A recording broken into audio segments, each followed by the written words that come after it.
I found out my Amish husband was cheating during my 6th pregnancy. My husband called another woman by my private name when I was 8 months pregnant with our 6th child. We were standing inside the wash house behind our home. The air smelled of wet wood, lye soap, and the scorched edge of a shirt I had forgotten near the stove. Daniel was holding my shoulders, speaking softly, telling me I had become suspicious because pregnancy had weakened my mind. Then he said, "Be reasonable, Birdie."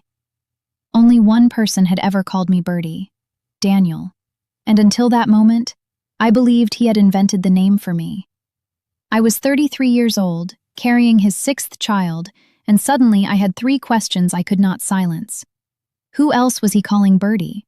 How long had he been doing it? And why did his sister lower her eyes when she heard him say it? My name is Rebecca. I am 71 now, and I have lived outside the community where I was raised for more than half my life. I do not tell this story to condemn every Amish marriage or every Amish district.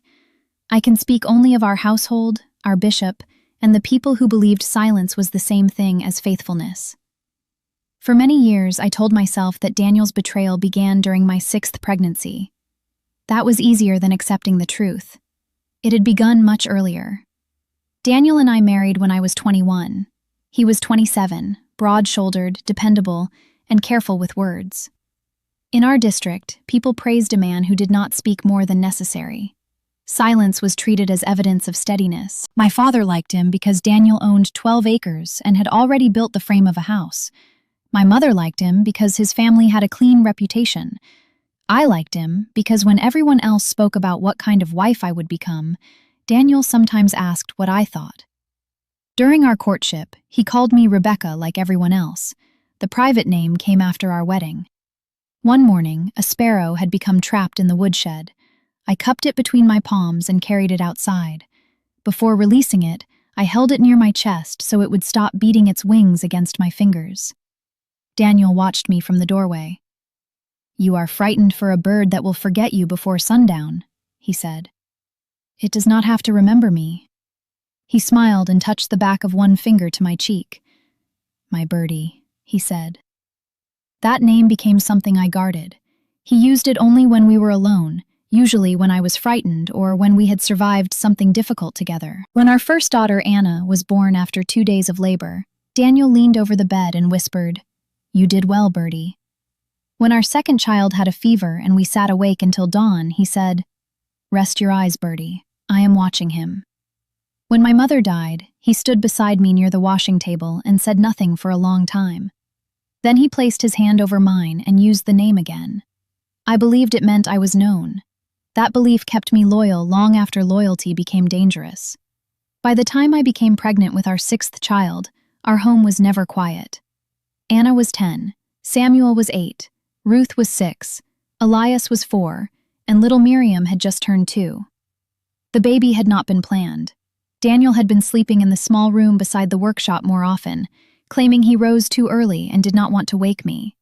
He had also begun taking longer trips to deliver cabinets and repair farm equipment in neighboring settlements. When I told him I was pregnant, he did not smile. He continued sanding the leg of a chair, moving the cloth back and forth across the wood. "Are you certain?" he asked.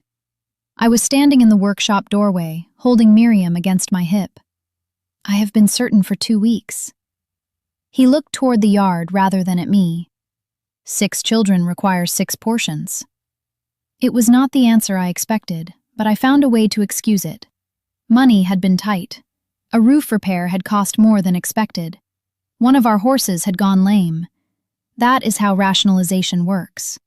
You do not decide to ignore the truth all at once.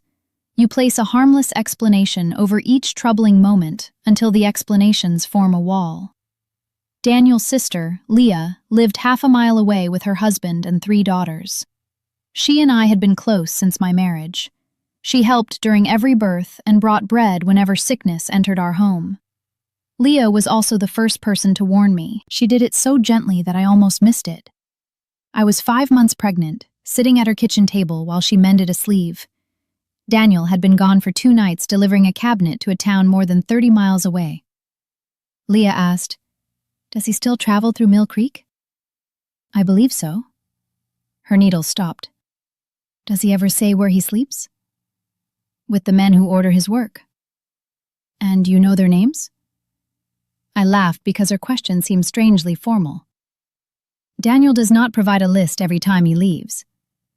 Leah resumed sewing. No, I suppose he would not. I watched her tie off the thread. What are you asking me? She folded the sleeve twice, too carefully. I am asking whether you are content. That was not the same question, and we both knew it. I said I was tired, but content. She nodded, and the conversation ended. For weeks afterward, I was angry with her for placing suspicion in my mind. I believed she had become dissatisfied in her own marriage and was trying to make me dissatisfied in mine. Now I understand that Leah was testing how much I knew. She did not yet have the courage to tell me what she knew. Daniel's absences grew longer as the pregnancy advanced. He stopped leaving written orders on the workshop shelf. When customers came asking about work he claimed to be delivering, I sometimes learned that he had not visited them in months. One afternoon, a farmer named Amos arrived to collect a repaired harness box. I told him Daniel had taken it to Mill Creek. Amos frowned. My brother lives there. Daniel has not brought him anything since spring. When Daniel returned that night, I asked where he had been. Mill Creek. With whom? He looked at me with an expression I had seen him use on the children when they invented obvious lies. What has entered your mind? I spoke with Amos. Amos does not know my customers. He knows his own brother. Daniel removed his coat and hung it on the peg. I also met with a man about walnut boards. What man? He turned toward me slowly. A wife should not interrogate her husband each time he crosses the road. His voice remained calm. That calmness made me doubt myself more than shouting would have. I apologized. Then I hated myself for apologizing, though I could not yet explain why. The first physical clue appeared in the pocket of Daniel's traveling coat. It was a narrow strip of blue cloth, no longer than my hand. The edge had been cut with pinking shears, and one corner carried 3 tiny stitches in yellow thread. At first, I thought it belonged to Leah or one of her daughters. Then I noticed the smell. Lavender. No woman in our household used lavender soap. We made plain lye bars, sometimes adding mint when we had enough leaves. Lavender was expensive and usually purchased in town. I carried the cloth to Leah. The moment she saw it, her face changed. Not much, only a tightening around the mouth. Where did you find that? In Daniel's coat. She touched the yellow stitches. It may have caught on a chair covering. He does not upholster chairs. Then perhaps a customer handed it to him. Why? I do not know. Her answer came too quickly. I folded the cloth and placed it inside my apron. You recognize it? No. You asked where I found it before you asked what it was. Leah stood and moved to the stove, though nothing required stirring. Rebecca, you are carrying a child. You should not disturb yourself over scraps. There are moments when the person you trust has 2 paths before them. Leah could have turned around and told me everything. Instead, she protected Daniel. I did not know then whether she acted from fear, loyalty, or shame. I knew only that she had looked at the cloth as if it belonged to a story she hoped would remain buried. My next attempt to seek help took me to Bishop Yoder. In our district, private marital matters were expected to remain within the family unless they threatened church order. I did not accuse Daniel of adultery. I told the bishop that my husband was lying about his travels and that his sister appeared frightened whenever I asked questions. Bishop Yoder listened while sharpening a pencil with a small knife. When I finished, he brushed the shavings into his palm. Has Daniel failed to provide food? No. Has he struck you? No. Has he abandoned the children? No. Then what exactly are you asking the church to correct? I am asking whether a husband may lie to his wife. He gave me a patient smile. You are asking me to judge a matter without proof. I am asking you to help me find the truth. The truth is not always served by suspicion. He then advised me to rest more, speak less sharply, and make our home a place Daniel wished to return to. I walked home in light rain, one hand supporting the underside of my stomach. The road had turned soft and mud gathered beneath my shoes. I remember thinking that I had gone for help and returned carrying blame. The baby moved hard against my ribs that evening. Daniel sat at the table repairing a drawer handle while I kneaded bread. I asked whether he had spoken to Bishop Yoder. His hand stopped. Why would I speak to him? I visited him today. Daniel placed the tool down. You brought our household before the bishop? I asked for guidance. About me. About us. He stared at me for several seconds. Then he looked toward the children's room. You have embarrassed me. I did not name an accusation. You did not need to. A suspicious wife makes her husband look guilty. I wanted to say that a lying husband could accomplish that without help. Instead, I lowered my eyes. The next morning, Daniel took the horse and left before sunrise. He did not return for 3 days. That was when Leah became my apparent ally. She came after supper and found me sitting at the table with Daniel's untouched plate still in front of his chair. I should have spoken sooner, she said. My entire body became alert. Leah pulled a chair close but did not sit. There is a woman near Mill Creek named Clara Weiss. The name meant nothing to me. She is a widow, Leah continued. Her husband died 4 years ago.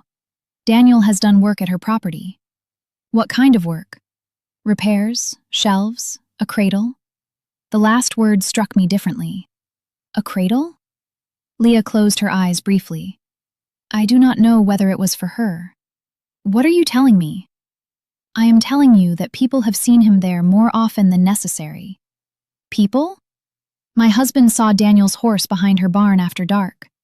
I waited for the rest. Leah reached for my hand. It may be nothing sinful. Then why did you lie about the cloth? Her fingers tightened. Because Clara wears blue aprons with yellow stitching. The room seemed to tilt without moving. I pulled my hand away. How long have you known? I did not know. I suspected. Since when? Last winter. I was already pregnant by then. Leah began to cry quietly. I had never seen her cry without making a sound. I wanted to protect you until I was certain. Those words sounded loving. For a time, I believed them. She offered to help me learn the truth. Her husband would watch the road. She would ask discreet questions. She said I should behave normally so Daniel would not become cautious. For the first time in months, I felt less alone. That false hope was almost more painful than the betrayal that followed. Daniel returned the next afternoon carrying a sack of flour and 2 carved toys for the children. He touched my shoulder in front of Leah. How is my Birdie? Leah's face went pale. I felt her notice the name. At the time, I thought her reaction meant pity. Later, I understood it meant recognition. For the next 6 weeks, Leah brought me small pieces of information. Daniel had been seen near Clara's property. Clara had recently purchased extra lamp oil. A neighbor believed a man visited after dark.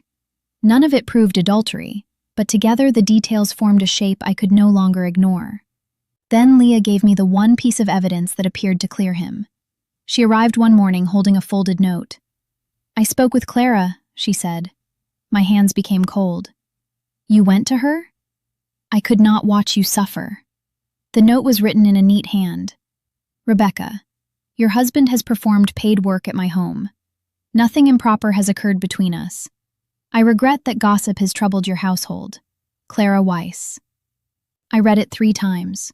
Relief entered me so quickly that I began crying. Leah embraced me. You see, she whispered. You may put this away now. I wanted desperately to believe the note. I wanted my marriage returned to me with 1 page of ink. That evening, I showed it to Daniel. He read it without surprise. You contacted Clara? Leah did. His eyes moved toward the window. She should not have involved herself. She was helping me.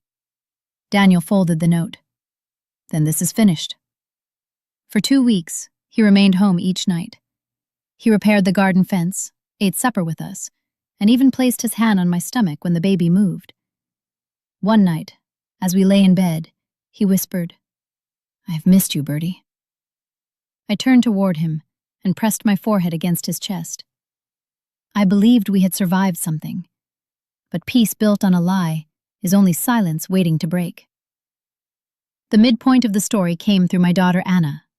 She was 10 and old enough to notice adult secrets, but too young to understand their danger. Daniel had gone to the wash house to clean mud from his boots. Anna entered the kitchen carrying a piece of folded paper. "Aunt Leah dropped this," she said. It was not addressed to me. "Daniel, she is asking again. I gave her the note as we agreed. Keep away until after the birth. Rebecca wants to believe you. L." There are sentences that divide a life into before and after. I read that note while bread burned in the oven. Anna asked what smelled wrong. I removed the loaf, black along one side, and told her everything was fine. Then I folded the paper twice and placed it beneath my apron. Exactly as I had once imagined a frightened woman might hide evidence. Leah had not been helping me discover the truth. She had been managing my suspicion. The false letter from Clara had been part of their plan. But the note also raised a new question. Why would Daniel's sister help him conceal another woman? I walked to Leah's house after dark. My belly was so large that every step pulled at my back. The road was cold beneath my shoes, and the baby pressed low in my body. Leah opened the door and knew immediately. "You found it." I entered without being invited. "How long?" She looked toward the room where her daughters slept. "Speak quietly." "How long have you been helping him?" Her face crumpled. "Rebecca, I did not help it begin." "That is not what I asked." She sat at the table. "Nearly 2 years." The number struck harder than the name Clara ever had.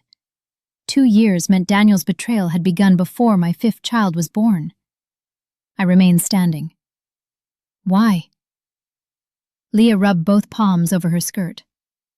"Because Clara is my half-sister." I thought I had misheard her. "Our father had a child before he married our mother," she said. "Only a few people knew. Clara was raised by another family outside our district. Father supported her quietly." "What does that have to do with Daniel?" "When Clara's husband died, she had debts. Daniel began repairing her home because father asked him. Then Daniel continued visiting after father died." "You knew they were together." "I knew he cared for her." "Did you know they were sharing a bed?" Leah closed her eyes. "I did not ask." "You wrote that I wanted to believe him." "I was trying to delay the confrontation until after your child was born." "You were protecting Clara." "I was protecting everyone." "No. You were choosing everyone except me." Leah stood. "If the church learned Clara was father's child, his reputation would be damaged. My mother might lose the support of relatives who believe she knew. Clara could be blamed for receiving money. Daniel could be placed under discipline. Your children would carry the scandal." "And I was supposed to carry the ignorance." "You were carrying a baby. I thought silence was kinder." I took the blue cloth from my apron. I had kept it all those weeks. "Did Clara write the letter?" Leah shook her head. "I wrote it." The yellow stitches blurred in my hand. "Does Clara know about me?" "Yes." "Does she know I am pregnant?" "Yes." "Does she know this is my 6th child?" Leah began crying again. "Yes." That was the first allegiance reversal. Clara was no longer a distant widow who may not have understood what she was doing. Leah was no longer the frightened sister trying to protect me. Daniel's affair had become a small system maintained by people who each believed their reason was more important than my right to know. But the deepest betrayal still had not arrived. I did not confront Daniel that night. I needed evidence he could not dismiss. I also needed to understand why Bishop Yoder had responded to my questions as if the conclusion had already been decided. 2 days later, I went to see Martha, the midwife who had delivered 4 of my children. Martha was in her 60s and had known Daniel's family since before his birth. She lived near the edge of our district in a small house that always smelled of dried raspberry leaves. I showed her Leah's note. She sat very still. "You should return home," she said. Not until you tell me what you know. This stress is not good for the child. Neither is living inside a lie. Martha's gaze moved toward the window. I said, "Did you know about Clara?" "I knew Daniel visited her." "Did you know why?" "I knew enough to fear the result." "What result?" Martha rose and began arranging jars that were already arranged. "Rebecca, some truths enter a family like fire. Once released, they do not burn only the guilty." That was the language people used when they wanted the innocent to remain quiet. I placed my hand on the table. "Look at me." She did. "Is Clara carrying Daniel's child?" Martha's silence answered before her mouth did. The room became unbearably clear. I heard the clock, a wagon passing outside, water dripping somewhere near the stove. "How far along?" Martha whispered. "About 5 months." I was 8 months pregnant. Daniel and Clara were expecting children less than 4 months apart. "Have you been caring for her?" "Yes." "And for me?" "Yes." "Does Bishop Yoder know?" Martha looked down. That was the second answer. The bishop had not dismissed me because I lacked proof. He had dismissed me because he already knew. Martha explained that Clara had confessed the pregnancy privately. Daniel had admitted the relationship after the bishop confronted him. The bishop feared public scandal because Clara's connection to Daniel's family would expose the old secret about Leah's father. He had instructed Daniel to end the relationship, support Clara financially, and keep the matter contained until both babies were safely born. Contained. That was the word Martha used, as though I were not a wife, but a container that might crack if handled carelessly. "Was Daniel going to tell me?" I asked. "After your confinement?" "And then?" "The bishop hoped you would forgive him." "Did anyone ask whether I wished to remain married?" Martha's eyes filled. "No." The decision had already been shaped without me. Daniel would confess after I gave birth. I would be expected to show humility, accept church guidance, and preserve the household. Clara would likely be sent to relatives outside the district. Her child's parentage would remain private. My life had been planned around me, while I stood in the middle of it. That evening, Daniel found me in the wash house holding the blue cloth. Leah was there too. She had followed me from Martha's home, begging me not to speak while angry. Daniel closed the door. "What have you done?" he asked Leah. "She knows." His face did not change at first. Then I said, "Clara is carrying your child." Daniel's shoulders lowered, not with shame, but with relief. The secret was no longer his burden alone. He began speaking in the careful voice he used when explaining difficult tasks to apprentices. It was a weakness. A weakness that lasted 2 years? I ended it. After she became pregnant? Yes. Did you love her? Leah whispered, "Rebecca, do not ask questions that will only wound you." I looked at her. "Leave." She hesitated. Daniel said, "Stay." That single word revealed their loyalty more clearly than anything else had. Leah remained beside her brother. I stood alone. Daniel told me Clara had been lonely. He had helped repair her house, then remained for supper, then began visiting after dark. He said he had not intended to betray me. He said intentions sometimes failed under pressure. I asked why he called her Birdie. His expression changed. "I do not." "You used the name today." "I used it for you." "In front of Leah."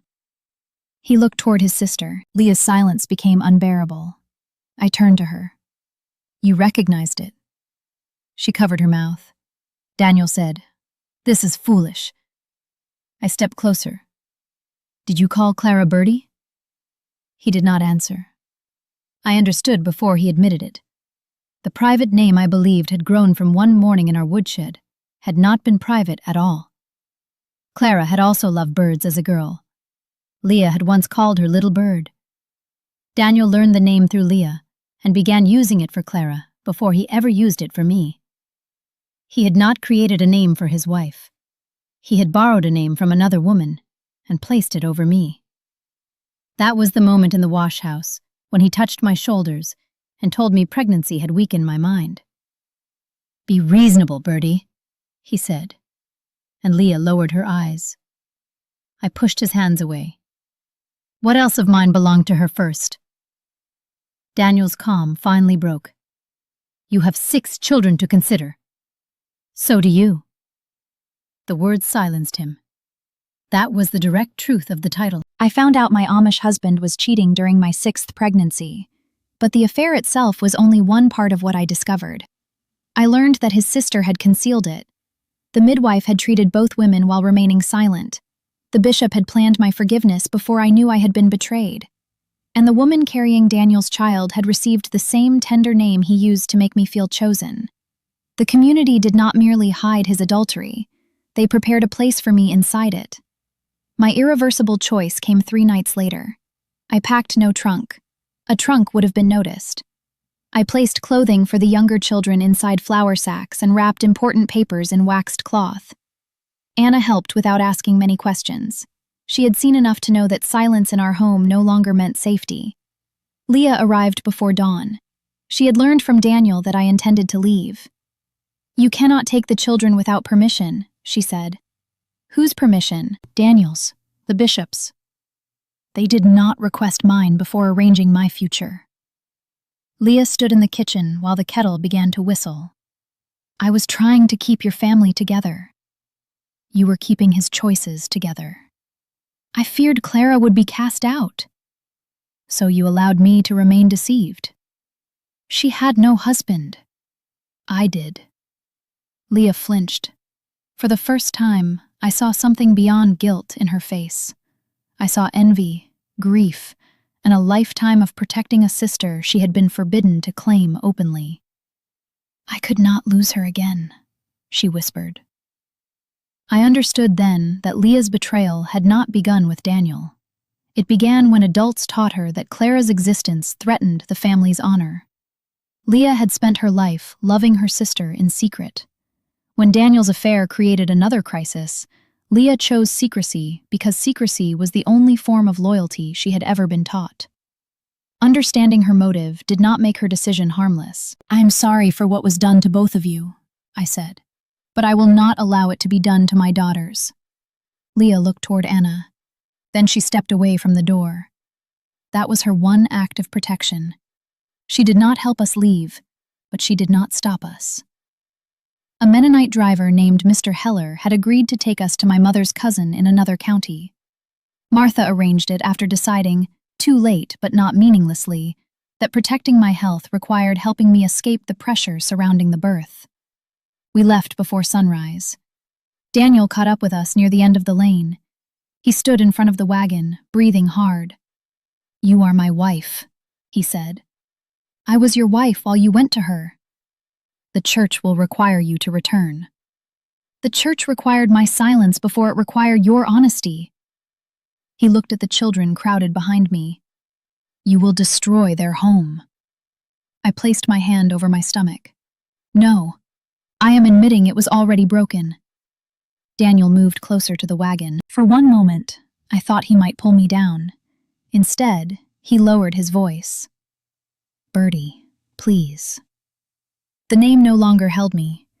I took the blue cloth from my pocket and placed it in his hand. "That belongs to Clara." Then Mr. Heller moved the horses forward. My 6th child, Jacob, was born 19 days later in my cousin's farmhouse. The labor was shorter than the others, but more frightening because I kept expecting Daniel or Bishop Yoder to appear at the door. Neither came. Martha did. She traveled almost 40 miles to assist me. After the birth, she washed Jacob and placed him against my chest. "I should have told you," she said. "Yes. I believed waiting would protect the baby. You protected the birth and endangered the mother." She nodded, accepting the sentence without defending herself. That mattered to me. Not enough to erase what happened, but enough to show me that remorse begins where excuses end. Daniel never formally released me in the way our community expected. For years, I remained his wife in the eyes of some people and a disobedient woman in the eyes of others. He visited the children twice during the first year. Both visits were supervised by relatives. He asked me to return, but he never offered a marriage built on full truth. Clara gave birth to a daughter 3 months after Jacob was born. Daniel did not marry her. That surprised me at the time. Later, Leah explained that Daniel had not intended to build another life. He had wanted the comfort of 2 women while keeping the reputation of one household. Clara eventually moved away with her child. Years later, she wrote to me. The letter contained no excuses. She said Daniel had told her our marriage had become only an arrangement and that I remained with him for the children. She admitted she knew I was pregnant, but claimed she did not know I still believed the marriage was faithful. I do not know how much of that was true. I answered only once. I told her our children had done nothing wrong and should never be taught to carry the shame created by adults. Jacob met his half-sister when they were both in their 20s. They formed a quiet friendship. I did not interfere. Children should not inherit the boundaries built by their parents' dishonesty. Leah and I did not speak for 9 years. When she finally came to see me, she was older than I remembered. Her hands shook as she placed something on my table. It was a small blue square with 3 yellow stitches in one corner. The cloth had come from Clara's apron. Leah had kept another piece all those years. I thought you might want the truth about this, she said. I already know the truth. No, she replied. You know what Daniel did. You do not know why I recognized it. She told me that when Clara was sent away as a child, Leah had cut 2 squares from her favorite apron. Clara took one. Leah kept the other. The cloth was not merely evidence of an affair. It was part of a promise between 2 sisters separated by family shame. Leah had recognized the scrap because Daniel was carrying the half Clara had preserved since childhood. For the first time, I understood the full shape of her fear. She had seen proof that Daniel had entered Clara's private life. She feared that exposing him would also expose the secret that had controlled both sisters since childhood. I chose her over you, Leah said. Yes. I believed I had to. You did not. She nodded. That was the closest we came to forgiveness. I did not tell her that everything was repaired. It was not. But I allowed her to sit at my table. Daniel died at 62 after a brief illness. I did not attend the funeral. Some of my children did. Others chose not to. Before his death, he sent me a message asking whether I had ever loved him. I wrote back that I had loved the man I believed him to be. That was not cruelty. It was the most honest answer I had. For many years, I was ashamed that I had not recognized the affair sooner. I replayed every trip, every silence, every strange expression on Leah's face.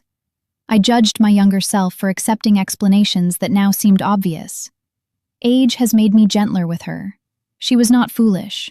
She was trained to treat trust as a duty and doubt as a moral failure. She lived among people who taught her to seek guidance from the same authorities already protecting the secret. She did not fail to see the truth. The truth was surrounded by people telling her not to look. I still keep the blue cloth Leah brought to me, not the piece I returned to Daniel, the matching square. It rests inside an old wooden box with Jacob's birth record and the first letter Anna wrote after leaving home. Once, that cloth represented another woman. Then it represented my husband's betrayal.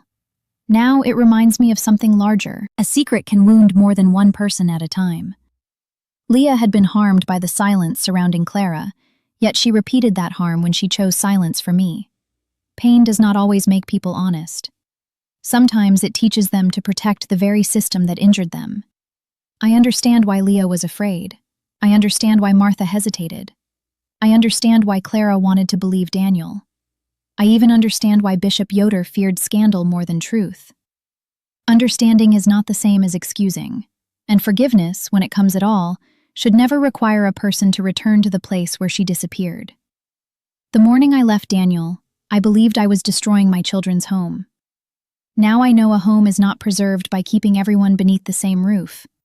A home survives where truth is allowed to enter, even when it arrives muddy, frightened, and carrying only what it can hide inside flour sacks. Daniel called me Birdie because he thought the name would make me stay. He never understood that birds do not remain because someone names them. They remain only where they are free to leave.